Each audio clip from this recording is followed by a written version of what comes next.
नमस्कार, मी Sunil Pilgaonkar, DVL media entertainment Dicholi Goa ह्याच्यातर्फे इथं मी आज जो विषय हाताळणार आहे तो म्हणजे आर्थिक व्यवस्थापन. आपण बघतोय आपल्या दैनंदिन जीवनात आपण कितीही कमावलं तर आपल्याला पुरेसं होत नाही. आणि हा विषय हाताळण्यासाठी आमच्यामध्ये आमचे एक मित्र आर्थिक सल्लागार इथं आपल्यासोबत आहेत. मी त्यांची थोडक्यात ओळख करून देतो. ते मुंबई येथून BCom ग्रॅज्युएट आहेत. तसेच त्यांचा MBA अभ्यास झालेला आहे फायनान्स इन अँड ह्युमन रिसोर्सेसमध्ये. तर सध्या ते गोव्या इथं आपल्या व्यवसायात आहेत आणि त्यांचा स्वतःचा व्यवसाय आहे गोव्यामध्ये. तर त्यांचं ओळख करून तो श्री सुरेश पळ. नमस्कार. आता आपण इथं विषय हाताळणार आहे तो म्हणजे आर्थिक व्यवस्थापन. मला त्यांना एक प्रश्न विचारायचा आहे, आर्थिक व्यवस्थापन म्हणजे काय? धन्यवाद सुनील सर. आर्थिक व्यवस्थापनाची व्याख्या मी अशा प्रकारे करू इच्छितो की आर्थिकची अशा प्रकारे आखणी की आपल्या हयात आणि आपल्या हयातीनंतर म्हणजे आपण नसताना देखील प्रत्येक व्यक्तीला आर्थिक स्वातंत्र्य मिळणं आहे. हां, मी जरा आपल्याला जरा अडवतो याच्यात. हयात आणि हयात नसताना कसं काय होईल, हे शक्य आहे का इथं? हयात नसताना याचा अर्थ माणूस काही एकटा नसतो. तर माणूस हा कोणाशी ना कोणाशी संलग्न असतो. उदाहरणार्थ आई वडिलांशी, पत्नीशी, आपल्या मुलांशी आणि या सगळ्यांच्या अपेक्षा देखील असतात. त्यासाठी मी म्हटलं की आपल्या हयातीनंतर आपलं जर काय बरं वाईट झालं तर त्यांना सुद्धा आर्थिक स्वातंत्र्य मिळण्यासुद्धा आर्थिक व्यवस्थापनाची गरज हवी. म्हणजे आपण हयात नसताना देखील आपण प्रयोजन करू शकतो, आर्थिक प्रयोजन. हो हो, तेच तर महत्वाचं आहे. हां, ते आपण कशा प्रकारे करू शकतो हे जरा एक्सप्लेन केलं तर बरं होईल. तर कसं आहे की आर्थिक नियोजन करताना बचत ही 2 प्रकारे केली जाते.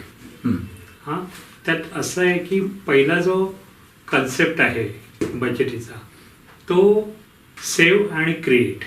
म्हणजे जेवढी तुम्ही बचत करता तेवढं तुम्ही संपत्ती निर्माण करता. पण काही बचती अशा आहेत की पहिली तुम्ही निर्माण करतात आणि नंतर सेविंग करतात. ते उदाहरणार्थ द्यायचं झालं तुमची बँकची रिकरिंग किंवा SIP म्हणा, पोस्टल सेविंग, या सगळ्या तुम्ही सेव्ह अँड क्रिएटमध्ये करता. म्हणजे समजा एक उदाहरण द्यायचं झालं तर तुम्ही महिन्याला जर 5,000 समजा साठवण केला पोस्टामध्ये किंवा बँकेत रिकरिंग, वर्षभरात 60,000 होणार. वर्षभराने देवकरणं असं न घडो, पण वर्षभरात जर काय झालं अपघातही मृत्यू आला तर तुम्हाला जेवढे साठवलेले आहेत तेवढेच मिळणार. याला म्हणतात, या बचतीला म्हणतात सेव्ह आणि क्रिएट. आणि क्रिएट आणि सेव्ह मध्ये विमा सगळा येतो. त्याच्यात मेडिकल पॉलिसी येते, टर्म इन्शुरन्स येतो आणि लाईफ इन्शुरन्स येतो. तर याच्यामध्ये समजा तुम्ही 10 लाखाची पॉलिसी घेतली आणि 10 लाखाची 1 हप्ता जरी भरला तुम्ही आणि तुमचं जर काय बरं वाईट झालं तर विम्याची रक्कम जेवढी असते, ज्याला म्हणतात आपण सम ॲश्युअर्ड, त्याच्या दुप्पटी मिळू शकते, सिंगल पट्टी मिळू शकते. म्हणून या कन्सेप्टला म्हणतात क्रिएट अँड सेव्ह. आणि माझं तर असं म्हणणं आहे की सगळ्यात पहिले माणसाने क्रिएट आणि सेव्ह या बचतीला आपण प्राधान्य दिलं पाहिजे. हो हो, ह्यात तुमचा अनुभव कदाचित गाडा असेल तर या आर्थिक व्यवस्थापन किंवा सल्लागार ह्याच्यात आपली किती वर्ष झाली, म्हणजे हे काम आपण चालू ठेवलंय? तर सगळ्यात की असं की मी माझा अनुभव सांगतो की ज्या वेळेला मी नोकरी करत होतो आणि नोकरी काय कारणास्तव सुटली, त्यावेळेला मला पैशाची एवढी चणचण बसली आणि त्यानंतर काही याच्या प्रयत्नानंतर थोडंसं व्यवसाय चालू केला. आणि ते व्यवसाय चालू करताना एक गृहस्थ भेटले मला, जे आर्थिक सल्लागार होते. हां, त्यांनी मला काही आर्थिक बाबतीतले सल्ले दिले आणि त्यातून मी माझी आर्थिक सल्लागाराला सुरुवात केली. आता गेली 20 वर्ष झाली मी 20 वर्ष हां. म्हणजे तुमचा गाढा अनुभव आहे. आणि कसं म्हणतात आता की हे आर्थिक प्रत्येकाचं वेगवेगळ्या तऱ्हेनं असू शकतं, कारण प्रत्येकाचा कमावायचा म्हणजे जो हे असतो पगार किंवा काय उत्पन्न तो एकसारखा नसतो. प्रत्येक माणसामध्ये त्याचा डिफरन्शिएट आपल्याला भेटतं. तर आपण त्याच्यामध्ये पण व्यवस्थापन करू शकतो आर्थिक. आणि समजा आपण कर्ज वगैरे घेतलं तर त्याच्यात मग याचे अडचण नाही येत का? आता तुमचे 2 प्रश्न आहेत. तर पहिल्या प्रश्नाचं मी उत्तर पहिल्यांदा देतो. बऱ्याच लोकांची अशी असते, मिळकत जी असते त्याची तफावत असते. हां, पण जशी मिळकत असते तसं त्याचा खर्चही असतो. एकदम बरोबर. हां, त्यामुळे मिळकत किती जरी असली ना, हां, तरी त्याचा खर्चाचा काही लोकांचा खर्च जास्त तर काही नाही. त्यामुळे बचत तेवढ्याच पर्सेंटेजने राहते बहुतेक वेळेला. हां, तर ज्यांनी बचत केली नाही तर मी असा मग लहानातला लहान असू दे, हां, जो दिवसाला 100 रुपये कमवत असेल किंवा 300 रुपये कमवत असेल किंवा 500, किमान मी तुम्हाला सांगेन 100 10 रुपये जरी बचत करून बघावे त्यांनी. हां, 10 रुपयाप्रमाणे महिन्याला 300 रुपये होतात. ज्यावेळेला तो, माझं तर मत आहे की आपण बचत पेटी असते, त्याला आपण कोकणी भाषेत मिलेर असं म्हणतो. तर ते बचत पेटीमध्ये जर 10 रुपये टाकले तर महिन्याला 300 रुपये होतात. त्याने ते उघडून बघावा. हां, ज्यावेळेला ते 300 रुपये एकदम बघतो ना त्यावेळेला त्याला अजून हुरूप येतो. आणि तर त्याने त्या 10 रुपयाचे 20 रुपये करायचे. हां, दुसऱ्या महिन्यात जर मिलेर उघडून बघितलं, पहिल्या महिन्याचे 300 रुपये, दुसऱ्या महिन्याचे 600 रुपये, 900 रुपये होतात. तिसऱ्या महिन्यात परत 10 रुपयाने वाढवायची, 300 हे 900 असं करता करता. कारण कोणती सवय एकदम तुम्ही जर लावले गेले तर त्रास पडतो, पण ती जर सवय छोट्या छोट्या किमतीने जर लावायला गेले बचतीची तर ती मी तुम्हाला सांगतो निश्चितच ती तुम्हाला फलदायी ठरते आणि तुम्ही ती करू शकता. एवढंच काय की सुरुवात करायला हवी. हां, ज्यांची मिळकत कमी आहे त्यांनी 10 रुपयापासून करायची. ज्यांची मिळकत थोडीशी जास्त आहे, हां, त्यांनी 50 रुपये करू शकतात, 100 रुपये करू शकतात, इव्हन 1000 रुपये पण करणार. आपल्या गोव्यात बरेच काही पिग्मी कलेक्टर वगैरे असतात, धंदे वगैरे. तर मी पाहिलेलं आहे की लोक कमीत कमी 100 रुपयापासून 1000, 2000, 3000 रुपये देणारे आहेत लोक. आता दुसरा प्रश्न होता तुमचा, हां, माफ करा मला अडवला म्हणा. दुसरा प्रश्न असा होता की तुम्ही कर्जाच्या बाबतीत. हां, कर्ज कशासाठी काढायचं हे पण महत्त्वाचं असतं. कर्ज ही दिवाळीसारखे सण साजरे करण्यासारखे नसावे, म्हणजे सण साजरे करण्यासाठी कर्ज नसावे. हां, कर्ज जर तुम्ही व्यवसायासाठी काढत असेल तर ठीक आहे आणि काढायलाच हवं.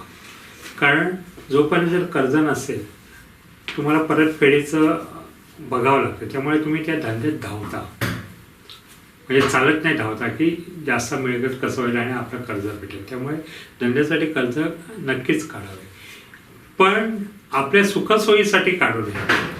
आता उदाहरणार्थ बरेच लोक कार घेतात. हां, धंद्यासाठी जर कार असेल ना तर नक्कीच आहे काढावी लोन. पण ती जर कार आपल्या सोयीसाठी असेल, लक्झरी आयटम म्हणून, तर कारण का कारचा डिप्रिसिएशन होते आणि ज्यावेळेला डिप्रिसिएशन होते त्यामुळे तर लॉसेस असतो, त्याचा व्हॅल्यू कमी होतो. आणि आपण समजा एखाद्या वेळेस ती आर्थिक परिस्थिती हलाली किंवा झालीत का तर मग ती विकताना त्याची किंमत एकदम कमी येते. म्हणून एखादा गुंतवणूक जर करायचीच असेल तर कुठल्या ह्याच्यात करावी? हां, गुंतवणूक जर करायची असेल असं मी मगाशी म्हटलं, सगळ्यात प्राथमिक मी तर असं म्हणेन की विमा. हां, कारण त्याच्यामध्ये आपल्या सेक्युरिटी असते आणि आमका जे सांगतात ते तेवढे मिळतात. किमान LICचा जरी असा इतिहास आहे की त्यांनी जे सांगितले ते अमाऊंट बोनसच्या रूपाने मिळते. त्यामुळे निश्चित फायदा. आणि आजच्या घडीला LIC सारखा काही पॉलिसीमध्ये कोणच देत नाही. तर त्यामुळे LIC हे करा. त्याच्यानंतर काही खर्च असे असतात की आपल्याला 1 वर्षाने येणारे असतात किंवा 2 वर्षाने येणारे असतात किंवा 5 वर्षाने येणारे. त्याच्याशी नक्कीच बँक रिकरिंग चांगली. त्यानंतर 5 वर्षाने असेल तर पोस्टल सेव्हिंग चांगली. आता बँक रिकरिंगचं कसं असतं की आपण जेव्हा रिकरिंग करतो आपल्याला ते काढावेसे वाटतात, पण पोस्टाचं कसं आहे की काढता येत नाही 5 वर्ष. बरोबर. त्यामुळे जिथे सक्ती आहे अशा ठिकाणी जर पैसे जर आपण बचत केले त्या आपल्या गरजेनुसार तर ते मी म्हणेन वावगं ठरेल. ओके. आता तुम्ही सांगितलं की विमा वगैरे पॉलिसी. आता मला सांगा, विमा पॉलिसी चालू केली आणि समजा पुढच्या वर्षी 1 वर्ष झालं कंप्लीट, मस्त एकदम सुरळीत चाललंय सगळं, आणि पुढच्या वर्षी मला पैसे पाहिजे आहेत, त्यावेळेला आम्हाला भेटत नाही. म्हणजे आम्ही कसं करतोय, प्रामुख्याने बँकेत ठेवतो, FD ला ठेवले समजा तर तो पुढच्या वर्षी विड्रॉ करता येतात. FD ला ते आपल्या विमाला ते करता येत नाही. तर सगळ्यात पहिली गोष्ट असं की विमा हा कोणत्या गोष्टीसाठी करावा. विमा हा अशा गोष्टीसाठी करावा जो आपल्याला न टाळणारा खर्च असतो. फॉर एक्झाम्पल आपला रिटायरमेंट लाईफ, दुसरं चाइल्ड एज्युकेशन आणि तिसरं चाइल्ड मॅरेज. या 3 याच्यासाठी विमा असायलाच हवा. त्यामुळे थोडे थोडे पैसे जर साठवले तर तुम्ही हयात असू द्या अथवा हयात नसू द्या, ती पैशाची आर्थिक जी चणचण जी ते तुम्हाला वाटणार नाही किंवा फॅमिलीला जाणवणार नाही. याला तर म्हणतात सेक्युरिटी.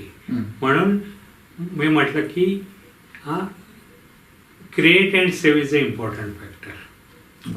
आता विमा किंवा आता दुसरी गोष्ट आहे, तुम्हाला विम्यामध्ये ज्यावेळेला पॉलिसी 3 वर्षानंतर तुम्हाला लोनही घेता येते.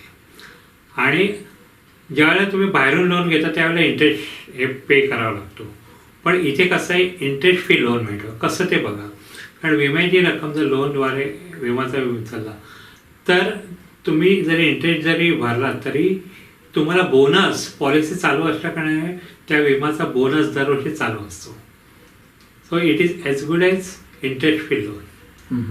आता हे विम्याच्या ह्याच्यावर आपल्याला लोन मिळतंय, तर हे लोन कशासाठी, म्हणजे समजा आता एखादा मला धंदा करायचा असेल, मला धंद्यात कमी काहीतरी अडचण भासायला लागली तर त्यावेळेला त्याच्यासाठी वापरता येतो का? विम्याच्या लोनसाठी तुम्हाला कोणतेही कारण द्यायची आवश्यकता नाही, ही पहिली गोष्ट आहे. आणि दुसरी गोष्ट तुम्हाला माहिती नसेल की तुमच्या विम्याच्या याला 1 वर्ष पूर्ण झाला तर सुसाईड केसमध्ये फॅमिलीला त्याची सेक्युरिटी मिळते. म्हणजे समजा त्याने आज विमा केला आणि 1 वर्षानंतर त्यानं जर आत्महत्या केली तर फॅमिलीला ते विमा मिळतो. असं प्रोव्हिजन आहे त्याच्यात. ही चांगली गोष्ट आहे. मागे म्हणजे व्हायचं असं की एखादा भाऊ समजा त्याचं काहीतरी हे सुसाईड करायला जातोय, त्यावेळेला दुसरा त्याचा भाऊ एक त्याच्या ह्याच्यावर विमा हे करायचा आणि त्याच्यात प्रॉब्लेम व्हायचे. म्हणजे केसेस अशा घडल्या, पण तो 1 वर्षानंतर चेंज होऊ शकतो. हा कदाचित ह्याचं हे असेल. आता ह्याच्यातनं मला सांगा, हे तुम्ही म्हणतात विमा किंवा आपलं पोस्टल, ह्याच्यात इन्कम टॅक्सला काहीतरी बेनिफिट्स वगैरे आहेत का? गुड. LICला ज्यावेळेला तुम्ही रक्कम इन्व्हेस्ट करता त्याच्यामुळे तुम्हाला इन्कम टॅक्स बेनिफिट आहे. शिवाय ज्यावेळेला मिळते रक्कम मॅच्युरिटीमध्ये ती सुद्धा इन्कम टॅक्स त्याला 1 पैशाचाही लागत नाही. पण त्याला सर्टन एक्सटेंड असणार नाही. पूर्णतः फक्त पेन्शन पॉलिसीज आहे LICच्या, त्यालाच फक्त इन्कम टॅक्स लागतो. बर. अजून तुम्ही म्हणताय कदाचित कोणीतरी आजारी पडला, एकदम दुर्धर असं त्याचं काहीतरी हे झाले, त्याला कॅन्सर काही रोग असा तर त्यावेळेला आपल्याला विमा पण मला वाटतं सहाय्य करतो. एकतर कर्जरूपी असतो, पण काही विमा कंपनी हे मध्ये याला संलग्न असत. डिझीज काय डिझीज म्हणजे कॅन्सरसारखी रोगाला पॉलिसी आहे. तर अशा प्रकारे. पण माझ्या मते की प्रत्येकाने मेडिक्लेम पण असावा. आता मेडिक्लेमचा पण आपण IT इन्कम टॅक्ससाठी बेनिफिट काही घेऊ हो शकतो. हो मेडिक्लेमचं सुद्धा इन्कम टॅक्स बेनिफिट मिळतो. बरोबर. आता एक शेवटचा प्रश्न विचारतोय, म्हणजे तुम्ही याच्यावर गेलाय तर लोकांना याच्यावर तुम्ही काही सांगू इच्छिताय, म्हणजे आर्थिक व्यवस्थापन कसं करायचं एक्झॅक्टली याच्यावर एक जरा हे करा. नाही, जसं मी तुम्हाला मगाशी सांगितलं की आपण 10 रुपयापासून जर सुरुवात केली हा तरी आपल्याला जर आनंद मिळतो ना ज्यावेळेला पैसे मिळतात. नाही, प्रत्येकाच्या उत्पन्नाच्या याच्याप्रमाणे त्यांना सेव्हिंग करायचं, पण एक ठेवायला पाहिजे असं तुमचं मत. बचत आहे. बऱ्याच लोकांचं असं म्हणजे आणि माइंडसेट हे सेव्हिंग मोस्टली विम्यात किंवा इतर रूपात जर ठेवलं साईड बाय साईड तर दोन्ही फायदे होऊ शकतात. माझ्या मते सगळ्या गोष्टी बॅलन्स हव्या लाईफमध्ये. हा पण जनरल माणसांचा असा एक असतो माइंडसेट की इन्कम वजा expenses is equal to saving. पण माझा कन्सेप्ट असं आहे की income minus saving is equal to expenses. आता तुम्ही जे कमवता जे काय 100 रुपये हा 500 रुपये 1000 रुपये किंवा कोण लाख म्हणा, हे जे तुमचं आजचं इन्कम आहे ते पूर्णतः तुमचं नाही, तर त्याच्यात 30% हा हे आपल्या रिटायरमेंट लाईफसाठी ठेवायलाच पाहिजे. कारण वयाच्या 60 वर्षांनंतर आपलं काहीच उत्पन्न नसतं. जसं 3 ऋतू असतात हां, हिवाळा, पावसाळा आणि उन्हाळा. आपल्याला पाऊस किती महिने पडतो? 3 महिने. हां, 3 ते 4 महिने. पण आपल्याला उन्हाळ्यात सुद्धा पाण्याची गरज आहे, हिवाळ्यात सुद्धा पाण्याची. उन्हाळ्यात इन्फॅक्ट जास्त असते, पण पाऊस 4 महिने पडतो. हां, पण आपण त्यासाठी काहीतरी प्रोव्हिजन करतो त्या पाण्यासाठी, म्हणजे धरणं बांधतो हां किंवा बांध घालतो, जेणेकरून ते पाणी अडवणूक व्हावं आणि आपल्याला उन्हाळ्यात सुद्धा पाणी मिळावं. तसंच आपण जे तरुण वयाच्या 60 वर्षापासून आपण मिळकत कमवतो, तर ते सुद्धा हा ज्या दिवसापासून माणूस कमवायला लागले त्यापासून आपण बाण घालायचा 30%चा. म्हणजे तारुण्य किंवा ते कमवणारं वय म्हणजे तुम्ही म्हणताय पावसाचा सीझन. हो, आणि आपलं वार्धक्य म्हणजे उन्हाळा. हा ज्यावेळेला आपल्याला जास्त पाणी लागते, तर त्या याच्यासाठी किमान 30% आपण हे करावे, बचत करावी, जेणेकरून आपलं रिटायरमेंट लाईफ चांगलं जावं. यावरून मला एक गोष्ट आठवली. एक राज्य असते, त्या राज्यात एक अजब प्रथा असते की त्या राज्यात प्रत्येक 5 वर्षांनी हत्ती ज्याच्या गळ्यात माळ घालेल तो 5 वर्षासाठी राजा असतो. पण एक विलक्षण गोष्ट म्हणजे 5 वर्षानंतर त्या राजाला समोरच्या नदीच्या पलीकडे मोठं जंगल असते, त्या जंगलात त्याला सोडलं जाते. मग तिथले हिस्सा पशु वगैरे खातात. त्यामुळे असंच एकदा एक राजा बनतो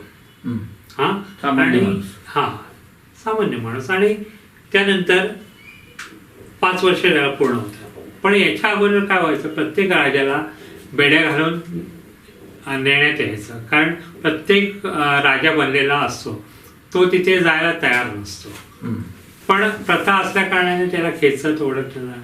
पण हा राजा होता तर तो काय म्हणायला लागला, आपल्या बेड्या घालू नका, आपण आरामशीर येणार, मी येतो. तर सगळ्यांना आश्चर्य राहणार, हा एकच असा राजा कसा तिचा हसत वगैरे येत आहे. आणि ते जायलाच राजा आणि हा हसत खेळत जायला तयार आहे. आणि ज्या वेळेला नदी ओलांडताना ते होडीमधून जातात, नाविकाने विचारलं, राजा मी एवढ्या जणांना मी पोचवलंय, ते रडत होते हे, पण तुमच्या मनात काहीतरी वेगळं चालतंय, तुम्ही हसत आहे आणि तुम्ही गुणगुणता सुद्धा आहे, याचं मला कोडं पडलंय, ते तुम्ही उलगावा. तर त्या राजाने सांगितलं, ज्या वेळेला मी राजा बनलो त्यावेळेला सगळ्यात पहिले काय केलं, पहिल्या वर्षी मी माझ्या काही सैनिकांना समोरच्या जंगलात पाठवलं आणि जंगल साफ करून घेतला. दुसऱ्या वर्षी काही जंगल साफ केल्यानंतर काही बिल्डर वगैरे होते त्यांना तिथे पाठवलं आणि त्यांना तिथे हे करायला सांगितलं, दुकान वगैरे बिल्डिंग्स वगैरे असं म्हणलं. तिसऱ्या वर्षी मी काय केलं की काही जे आपले दुकानदार होते किंवा व्यावसायिक होते त्यांना तिथे प्रस्ताव वगैरे.